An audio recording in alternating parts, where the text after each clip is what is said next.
Madam గారు ఏదైతే నిన్న చంద్రబాబు నాయుడు గారు ఎంఎస్ఎంఈ దాంట్లో మహిళలకి పెద్దపీట వేసే విధంగా ఆయన కొన్ని అనౌన్స్మెంట్లు చేయడం జరిగింది. డ్వాక్రా మహిళలకి 10 లక్షల దాకా లోన్ ఇస్తాను అని చెప్పి నిన్న అనౌన్స్ చేయడం జరిగింది. ప్లస్ దాంతోపాటుగా మహిళలకి ఎంఎస్ఎంఈల ద్వారా లోన్ ఇచ్చి వాళ్ళ ఆర్థిక పురోగతి సాధించే విధంగా నేను కృషి చేస్తానని చెప్పి నేను అనౌన్స్ చేయడాన్ని ఎలా చూస్తారు? నిజంగానే మహిళలకి టీడీపీ పార్టీ కానీ టీడీపీ గవర్నమెంట్ కానీ ఎలాంటి పెద్దపీట వేస్తుందంటారు? మొదటి నుంచి కూడా తెలుగుదేశం పార్టీ అంటేనే మహిళల పార్టీ అండి. ఎందుకంటే ఆ రోజున అన్న నందమూరి తారక రామారావు గారు పార్టీ పెట్టిన దగ్గర నుంచి నా అక్క చెల్లెమ్మలు అనుకుని నా ఆడబిడ్డలని ఫస్ట్ నుంచి కూడా టీడీపీ పార్టీ పెద్దపేటే వేసిందండి.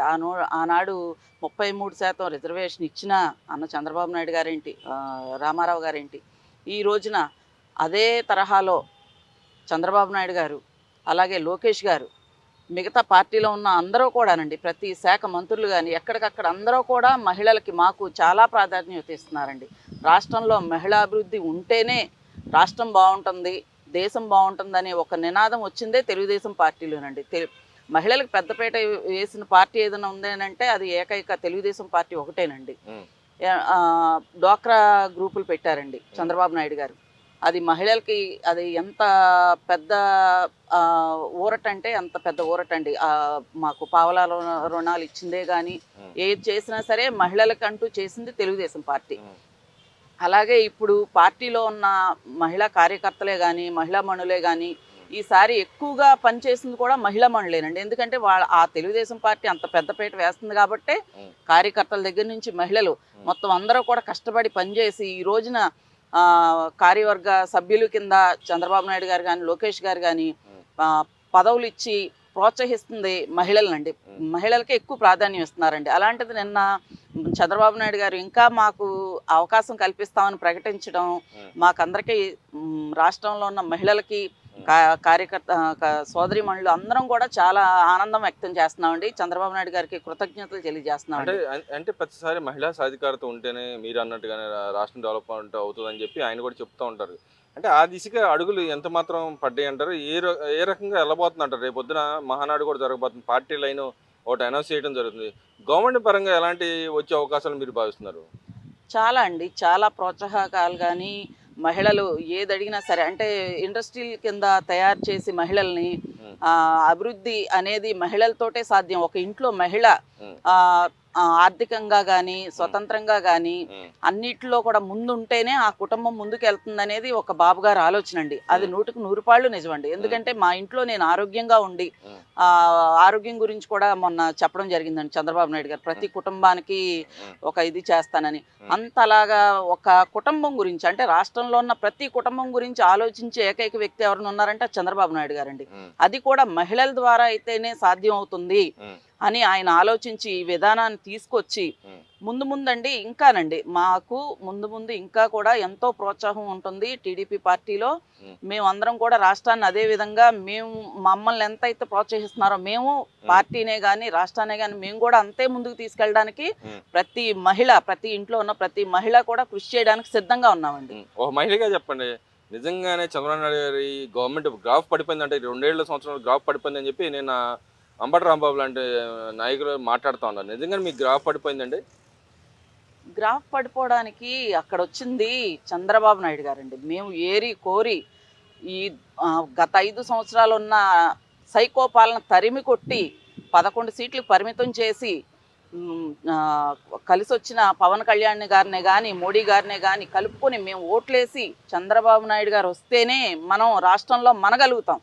అంటే చుట్టుపక్కల రాష్ట్రాలకు పారిపోదాం అనుకున్నామండి. కానీ బాబు గారు సైకో పాలన అండి. ఒక్క అభివృద్ధి ఎక్కడుందండి? ఇసుక ఉందా అండి? పనులు ఉన్నాయా అండి? లేదంటే ఉద్యోగస్తులకి ఒక ఏమన్నా ఉద్యోగాలు వచ్చే పరిస్థితి ఉందా అండి? ఒక్క కంపెనీ వచ్చిందా? రాష్ట్రం అభివృద్ధి చెందిందా? రాజధానిని ఎంత నాశనం చేసి పెట్టారండి. ఆయన ప్రకటించి మోడీ గారిని తీసుకొచ్చి శంకుస్థాపన చేసి అన్నీ చేస్తే ఈయన వచ్చి 3 రాజధానులని ఏదైనా ఒక్క మాట మీద నిలబడ్డా? బటన్ నొక్కి డబ్బులు ఇచ్చేసాను అనడమే గాని ఏ ఒక్కరికి కూడా సరిగ్గా పథకాలు వచ్చిన దాఖలాలే లేవండి. కానీ గతంలో ఉన్న మహిళా మంత్రులు ఎవరైతే ఉన్నారో రోజే కానీ అటుపక్క శ్రీచరణ్ కానీ వీళ్ళందరూ చెబుతాను మహిళా సాధికారత మా జగన్మోహన్ రెడ్డి వల్లే వచ్చింది, ఎంతో బాగుపడ్డారని చెప్పి పావుల రుణ వడ్డీలు ఇచ్చింది మా వయసు అని చెప్పి చెప్పుకుంటా ఉన్నారు, ఇప్పటికీ చెప్పుకుంటా ఉన్నారు. నిజంగానే అంత సహకారం పడితే మీరు ఎందుకు పారిపోవాలనుకున్నారు మరి? మహిళా సాధికారత వాళ్ళ దాంట్లో జరిగిందండి. ఎలాగంటేనండి, ఆ రోజా గారికి మంత్రి పదవి ఇచ్చి ఆడుదాం ఆంధ్ర అని దోచుకుని, మిగతా మంత్రులందరూ దోచుకుని బాగా ఇచ్చేశారు కదండి. అందుకని ఆవిడకి అట్లా అనిపిస్తుందండి. ఎందుకంటే ఆవిడ లబ్ధి పొందింది కదండి, బాగా దోచుకుని బాగా దాచుకుని. మన ఈ టీడీపీ గవర్నమెంట్ నెగ్గగానే ఎక్కడ ఇచ్చేస్తారని 2 నెలలు పారిపోయి ఇప్పుడు నన్నేం చేయట్లేదు, రెడ్ బుక్ లో నా పేరు లేదు అని మరి పేటరేగే మాటలు అలాగే మాట్లాడతారండి. కానీ అభివృద్ధి లేదంటే రాష్ట్రం బాగుంది, ప్రజలు బాగున్నారు, పనులు ఉన్నాయి, కంపెనీలు వచ్చినాయి. ఏమండి వాళ్ళని నేను ఒకటే సూటిగా ఒక ప్రశ్న అడుగుతున్నానండి. మీరు ఇన్ని కంపెనీలు చంద్రబాబు నాయుడు గారు తీసుకొస్తే మీరు ఏ నోటితోటి ఇలాంటి మాటలు మాట్లాడగలుగుతున్నారు? రాష్ట్రానికి అభివృద్ధి లేదని, గ్రాఫ్ పడిపోయిందని గూగుల్ సంస్థ ఎవరిని చూసి వచ్చిందండి? చంద్రబాబు నాయుడు గారిని చూసి వచ్చిందండి. మేము ఓట్లేసి మేము గెలిపించుకున్న చంద్రబాబు నాయుడు గారిని చూసి గూగుల్ సంస్థ కానీ. ఇక్కడ డైవర్షన్ పార్టీస్ కోసం ఇలాంటి వ్యాఖ్యలు చేశారనుకోవచ్చు అంబటి రాంబాబు గారు. మరి ఒక పక్కన వాళ్ళ పార్టీలో ఇంటర్నల్ సర్వే దాంట్లోనే నెగిటివ్ ఉందని చెప్పి మాట్లాడుతాను. దాన్ని ఏదో రకంగా చంద్రబాబు నాయుడు నెట్టడానికి ఇలాంటి వ్యాఖ్యలు చేశారు అనుకోవచ్చు. అంతే కదండి. ఫస్ట్ నుంచి వాళ్ళ విజనే అదండి. ఇప్పుడు పార్టీకి ఒక పార్టీకి అంటూ కొన్ని సిద్ధాంతాలు ఉంటాయండి. అలా వాళ్ళ పార్టీకి ఉన్న సిద్ధాంతం ఏంటంటే రాష్ట్రాన్ని నాశనం చేయడం. మేము ఏడుస్తున్నాం అనుకోండి, ప్రజలు ఏడుస్తున్నాం అనుకోండి, చంద్రబాబు నాయుడు గారు ఊరుకోరండి. ఆయన చాలా బాధపడతారు, మా గురించి కన్నీళ్లు పెట్టుకుంటారండి. అందుకని వాళ్ళ విజన్ ఏంటంటే, వాళ్ళ పార్టీకి ఉన్న సిద్ధాంతాలు ఏంటంటే రాష్ట్ర ప్రజలు నాశనం చేయాలి, రాష్ట్రం నాశనం చేసేయాలి. ఓట్లు ఎవరు వేస్తారండి మరి? అందుకేగా పోయిన గత 5 సంవత్సరాలు వాళ్ళ నాన్నగారి పేరు చెప్పి పాదయాత్ర చేసి నమ్మకంగా మాకు మాటలు చెప్పినందువల్ల సరే ఒక అవకాశం ఇద్దామని ఇచ్చామండి. అవకాశాన్ని ఆయన ఏం చేశారంటే చేతుల నాశనం చేసుకున్నారండి.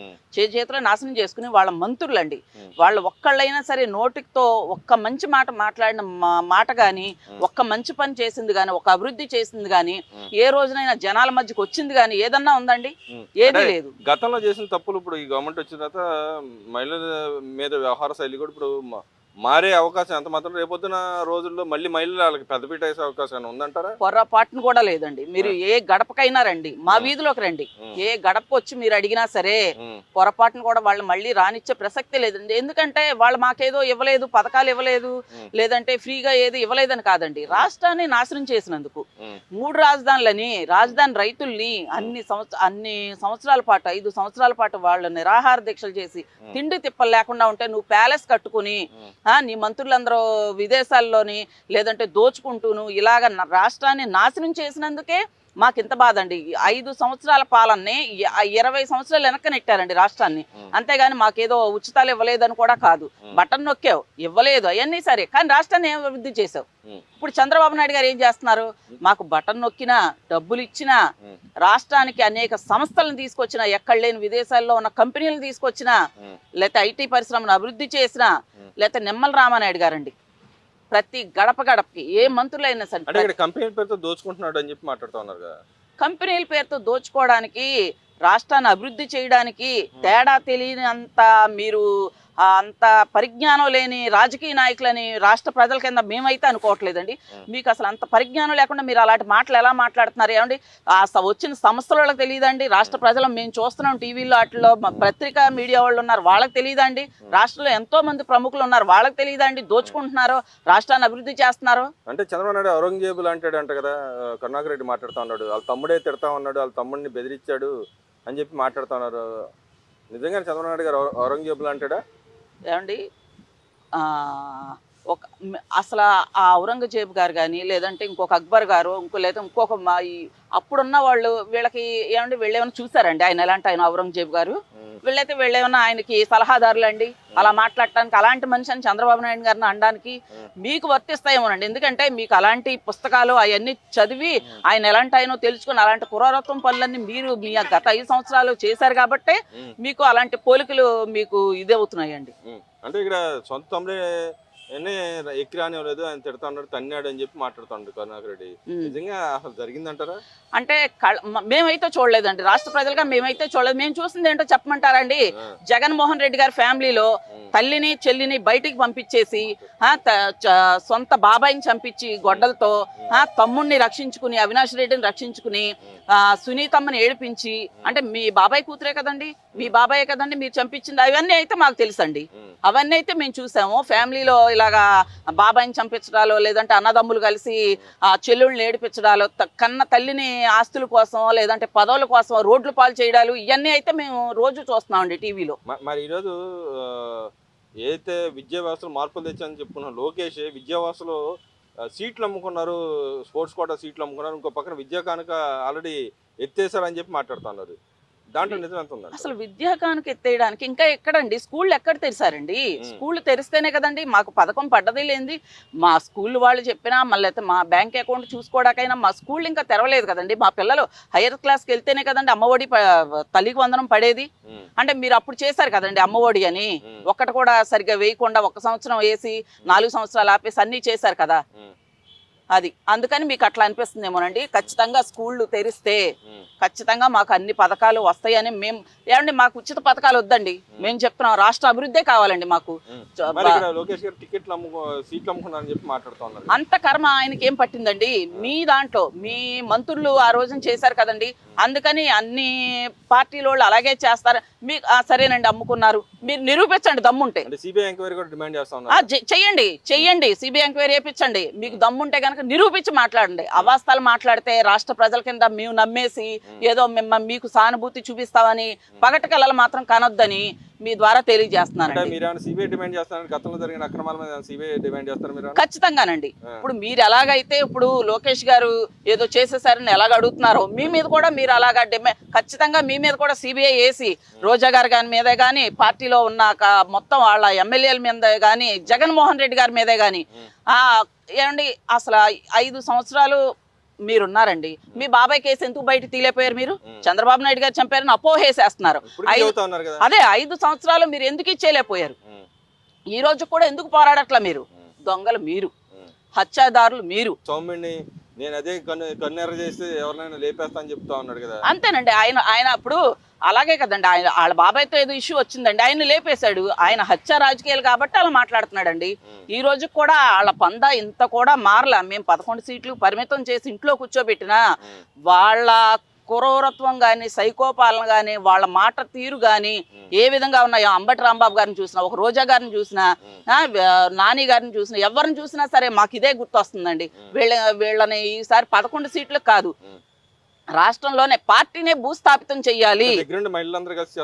ఖచ్చితంగానండి, ఖచ్చితంగా చేస్తాం ఈసారి. ఎందుకంటే ఈ రోజు కూడా అయ్యో రాష్ట్రం బాగుపడుతుంది, మనం చేయలేదు కదా, సైలెంట్ గా ఉందాం అని లేకుండా మమ్మల్ని రెచ్చగొట్టి వాళ్ళని భూస్థాపితం చేసుకునేలాగా చేస్తున్నారు కాబట్టి ఈసారి ఖచ్చితంగా చేసి తీరుతామండి.